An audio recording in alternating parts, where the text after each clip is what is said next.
Bu, dompetnya jatuh, Bu. Jangan-jangan ini jambret atau tukang hipnotis ya? Bu, ini Bu dompet Ibu. Sini dompet saya. Jangan-jangan kamu lagi yang ngambilnya diam-diam, terus pura-pura kembalikan ke saya. Enggak, Bu, tadi beneran nemu dompet Ibu jatuh di situ. Alah, udahlah. Jambret ya jambret aja. Swear, Bu, tadi dompet Ibu jatuh di situ, saya yang nemuinya. Udahlah, maling ya maling aja. Bu,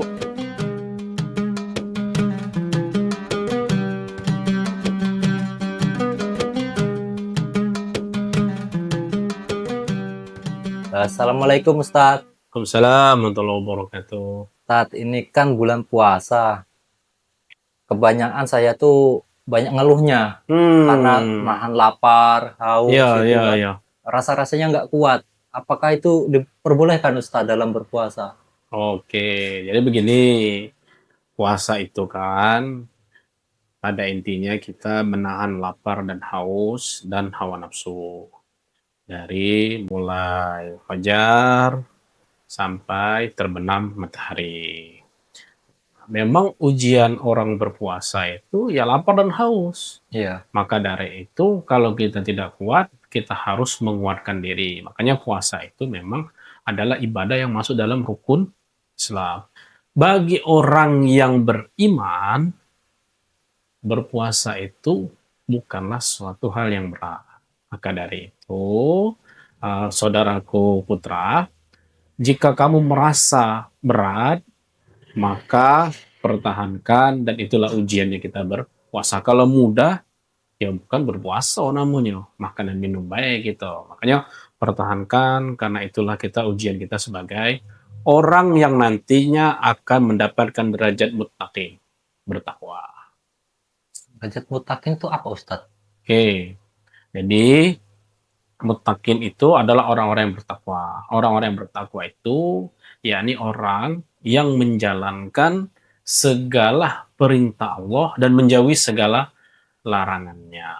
Itulah intinya dari bertakwa. Dimanapun dan kapanpun, dimanapun kita berada, kita harus menjadi orang yang bertakwa. Nah, esensi kita berpuasa, menahan lapar dan haus, ego, nafsu, dan semuanya ini, itu supaya kita itu benar-benar menjadi hamba yang muttaqin, orang yang bertakwa. Jadi kita tuh dalam artian boleh mengeluh, tapi batas wajar gitu Ustadz ya? Oke, ya Atau tidak wajar, boleh sama wajar. sekali Mengeluh gitu? itu ya suatu hal yang wajar, manusiawi. Manusiawi ya? Ya, siapa sih kita ini di dunia ini manusia yang tidak bisa mengeluh? Pasti kita semua mengeluh. Mengeluh dalam peliknya kehidupan dunia ini, mengeluhnya terhadap ibadah yang kita jalani, apalagi dengan namanya iman itu yazid wa yankus. Kadang-kadang naik, kadang-kadang turun. Kalau sudah naik, kita tuh ibaratnya seperti malaikat. Kalau iman kita sedang turun, nah ini yang harus kita waspadai. Jangan sampai kita terjerumus dalam godaan setan biasa. Nah, sebaik-baiknya mengeluh itu, saudara putra, mengeluh kepada Allah Subhanahu wa Ta'ala melalui doa yang kita panjatkan. Jadi kalau kita habis sholat itu berdoa, kita mengeluh kepada Allah Ustadz ya. Itu lebih baik ya daripada kita mengeluh dengan diri sendiri. Kenapa Ya, kok aku seperti ini? betul. Jadi mengeluh curhat itu ya yang terbaik ya kepada Allah Subhanahu wa Ta'ala. Nah, sebagai makhluk sosial, sebagai manusia, kita itu kan ada hablum minallah wa hablum minannas. Kita boleh curhat dengan manusia, tapi curhat dengan manusia itu memang orang yang berilmu dan dia mau menyelami persoalan yang kita hadapi. Sehingga kita itu dipimpin, dibimbing oleh orang yang tepat, seorang mursyid yang mengajarkan kita kepada kalimat tauhid la ilaha illallah. Kemudian kita mengeluh kepada Allah Subhanahu wa Ta'ala. Itulah intinya kita itu, karena Allah itu kan wa idza sa'alaka ibadi anni fa inni qarib.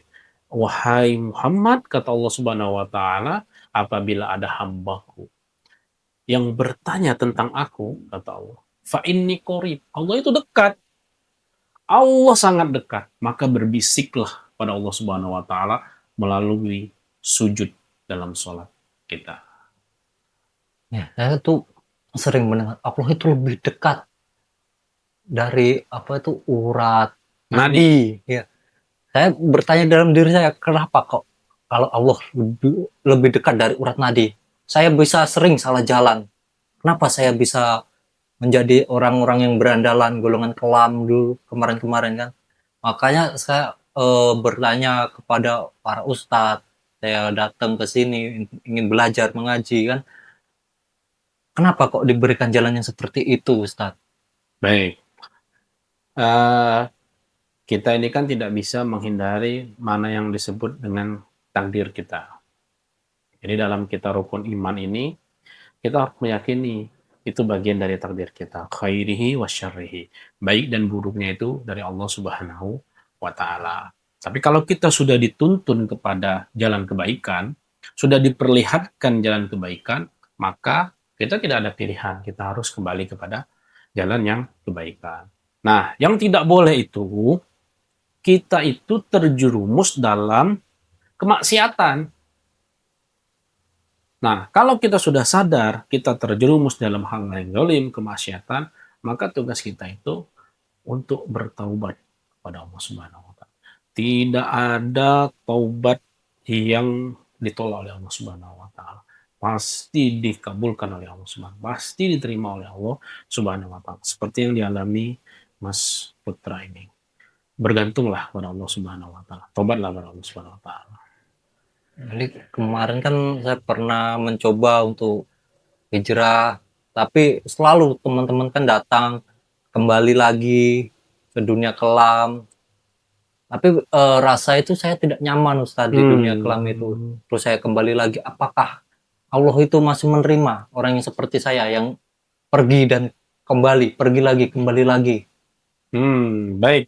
Jadi begini, ya. Ada sebuah cerita. Nih.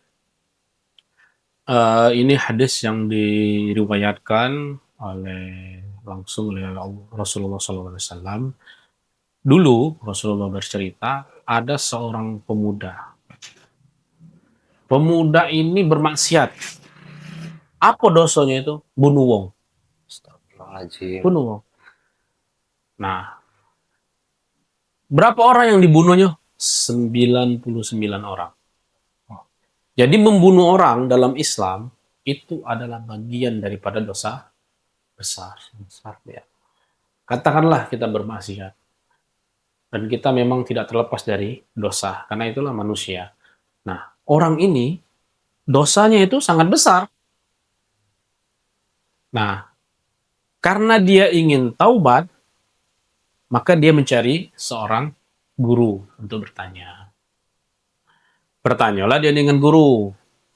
Bertemu dengan seorang yang pintar, yang alim. Ditanya, aku ini lah bunuh 99 wong.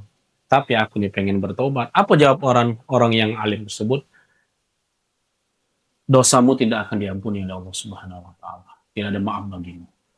Nah, apa kata pemuda tadi? Kata pemuda tadi, kepala ngaku inilah sudah berdosa, maka ku genep ke wong yang alim tadi, dibunuhnya. Jadi 100 dibunuh. Kemudian dia mencari lagi guru. Nah, ketemulah dia dengan seorang guru. Kata guru tersebut, tidak ada taubat yang tidak diterima oleh Allah Subhanahu wa Ta'ala. Pasti taubatmu diterima oleh Allah Subhanahu wa Ta'ala. Dalam perjalanan taubatnya, pemuda ini mati. Wafat. Malaikat memperdebatkannya. Tapi karena rahmat Allah, karena dia